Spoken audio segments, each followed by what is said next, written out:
আজকে আমরা চন্দননগরের হাইওয়ে ঠিক পাশেই এখানে একটা জায়গাতে ব্রেকফাস্ট করতে এসেছি। চন্দননগরে জগদ্ধাত্রী পুজোর সময় ঠাকুর দেখতে এসে অনেক ভোর ভোর চলে আসা, যার ফলে যখন ঠাকুর দেখা শেষ হলো তখন বেশ খিদে খিদে পাচ্ছে। কোথায় একটু ভালো ব্রেকফাস্ট করা যায় সেটার সন্ধানেই আমরা এসে পৌঁছালাম এখানে। সকালটা অনেকটাই, যে কারণে রেস্টুরেন্টটা বেশ ফাঁকা। আমরা একটা টেবিলে বসে পড়লাম। বাইরে তখন বেশ উজ্জ্বল আলো, আর এই হচ্ছে গোটা রেস্টুরেন্টের বসার জায়গাটা। ব্রেকফাস্টের মেনু এসে গেল, যদিও মেনু দেখার প্রয়োজন নেই। ইনএভিটেবলি নন্দিনীদি কচুরি অথবা লুচির মধ্যে কিছু দেবেন ব্রেকফাস্টে, তাই সেই রকমই অর্ডার করে দেওয়া হলো। যদিও আপনারা ইচ্ছা করলে আরও অনেক কিছু অর্ডার করতে পারেন। এখানে দেখছেন স্যান্ডউইচ রয়েছে, টোস্ট রয়েছে, পরোটা রয়েছে। বাপিও এসে জানালো হ্যাঁ কচুরি খাবেন, বাঙালি লুচি কচুরিতে জেনারেলি না করে না। কচুরির সঙ্গে চা, আর আমি একটু অন্যরকম ভেবে একটা মকটেল অর্ডার দিলাম। এদের এখানে বিভিন্ন রকম মকটেল রয়েছে, যার মধ্যে আমার একটা স্পেশালি ভালো লাগলো কিউকাম্বার মকটেল।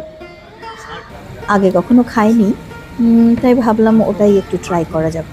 বাপি আশেপাশটা ঘুরে দেখে এসে বেশ খুশি। কি বলছে শুনি।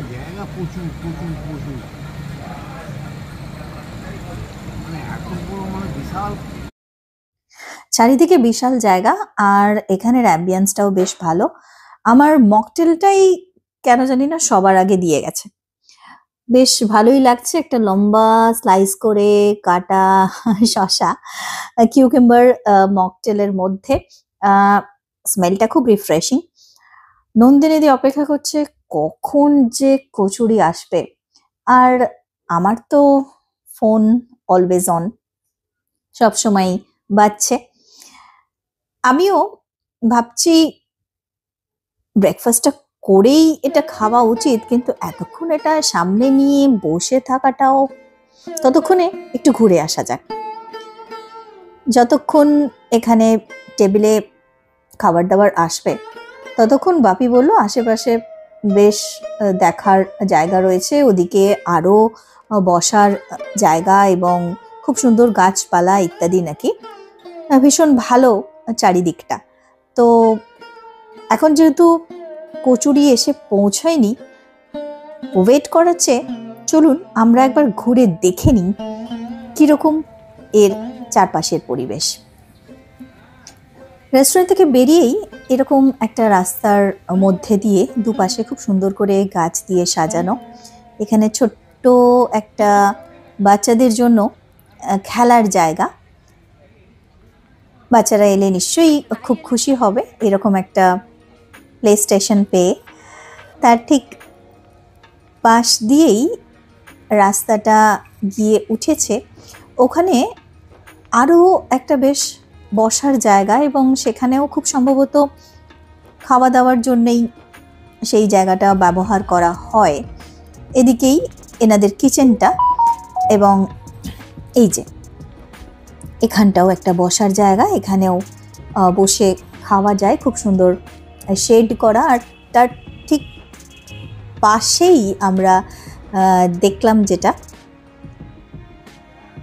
একটু দেখাই আপনাদেরকেও, এই দেখুন সবুজ গাছগাছালিতে ঘেরা চারপাশ, আর এখানে বাইরেও একটা সিটিং অ্যারেঞ্জমেন্ট রয়েছে ঠিক বাগানের মধ্যে, ওটা ওপেন, এবং ঠিক তার পাশেই আরও একটা এরকম খেলার জায়গা যেখানে দোলনা ইত্যাদি রাখা। আর এখানে একটা স্পেস এরকমভাবে করা সাজানো, খুব সম্ভবত এখানে কোনো বিয়ে বাড়ি বা কোনো জন্মদিনের পার্টি ইত্যাদির জন্য হায়ার করা যায়, যার ফলে এইভাবে সাজানো। ইতিমধ্যে ডাক পড়ে গেছে, কচুরি এসে হাজির। ঠান্ডা হলে ভালো লাগবে না, তাই দেখা যাক কচুরি কিরকম। কচুরিটা ফেলেছে কেন? এত বড় কচুরি খেতে আর জায়গা, এত কচুরি খেতে জায়গা নেই। অনেকটা ফেলেছে নন্দিনীদি। বাপি কমপ্লিট করেছে, হ্যাঁ বাপিও বলছে কষ্ট শিষ্টে খাচ্ছে। আমিও ফেলেছি একটুখানি। কি আর করা, প্রচন্ড পেট ভরে গেছে এবার আমাদের। হ্যাঁ খুবই ভালো, এমনি খাবার দাবার গুলো খুবই ভালো, ভালো লেগেছে আমাদের। কিচেন সূত্রা, এই যেখানে আমরা ব্রেকফাস্ট সারলাম তার নাম কিচেন সূত্রা। এখানে আমাদের খাওয়া দাওয়া তো দেখলেন, বেশ বড় মাপের 4টে কচুরি ছিল প্লেটে, আর সত্যি টেস্টি ছিল, তরকারিটাও বেশ ঘরোয়া। আর এই এসে গেছে চা, মালাই চা। আর নন্দিনীদি আর বাপি দুজনেই স্বীকার করলো অসাধারণ নাকি চায়ের টেস্ট। আমার চা খাওয়া হলো না, যেহেতু একটু আগেই ঠান্ডা নিলাম, তাই এখন আবার তো গরম চা খাওয়া যাবে না।